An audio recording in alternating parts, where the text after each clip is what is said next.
Well, good Monday morning, friends and family. Tabernacle Baptist Church. We're looking forward to a great week ahead as we head out to church camp here this morning. It's actually Sunday night. I'm trying to get ahead and record this video in advance, but we had a wonderful day here today, and our heart was so encouraged as we studied the scriptures together, as we sang, as we asked the Lord to help our heart again. This week, I want you to be mindful of the season or the time that God gives us. We come to Ecclesiastes chapter number 3 and a very familiar text, and a season for everything or a time for everything. It says this in verse number 1, "To everything there is a season and a time to every purpose under heaven." And Solomon is calling us to think clearly about time, and then there's these contrasting truths in the ebb and flow of the text. Verse 2, "A time to be born, a time to die, a time to plant, a time to pluck up that which is planted, a time to kill and a time to heal, a time to break down, a time to build up, a time to weep and a time to laugh, a time to mourn and a time to dance." Verse 5, "A time to cast away stones, a time to gather stones together, a time to embrace and a time to refrain from embracing, a time to get and a time to lose, a time to keep and a time to cast away, a time to rend and a time to sow." And let's skip down to verse 9. It says this, "What profit hath he that worketh in that wherein he laboreth? I have seen the travail which God hath given to the sons of men to be exercised in it. He hath made everything beautiful in his time. Also he has set the world in their heart, so that no man can find out the work that God maketh from the beginning to the end." A season for everything. The truth is, we were created to live in a forever relationship with God.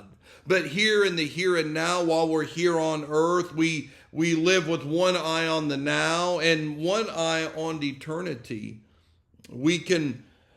Often we put our hopes in things that are temporary. Our situations now, they're going to change. Our locations now, many times it's said the average American moves 3 times in their lifetime. The possessions we have, the positions we have at work, the people in our daily lives. And if we're looking to those things for fulfillment, we will be so discouraged or so frustrated. They ask people to be what people this side of eternity are never meant to be. We put our hopes in temporary things or in relationships, and those were never meant to bring us long-lasting fulfillment.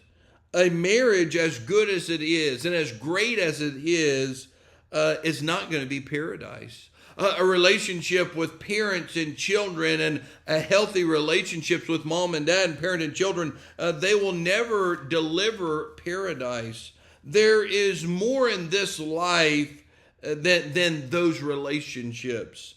And the thought here is a long view of living, or that we're living for eternity with Jesus Christ. A long view living is wise living. In other words, we understand who God is and the circumstances he allows in our life. Long view living is wise living. Long view living is Godward living.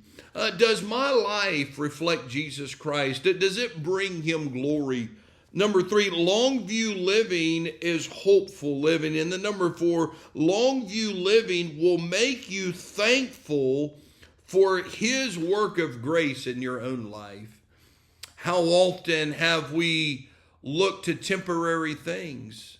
How often have we looked to things that don't have an eternal value to bring us satisfaction? And what a reminder from Ecclesiastes chapter number 3 that there is a season for everything, and that God desires that we would look to him no matter what season we find ourselves in. This week, if you're discouraged, if your heart is hurting, if you're frustrated, I would remind you that in the season you are in, look to him. Maybe everything's going very well for you. In the season you're in, look to him. Maybe you have some uncertain days in the days ahead. In the season you're in, look to him. And I know as you look to him, he'll bring grace and peace and comfort to your mind and heart. I hope you have a blessed week.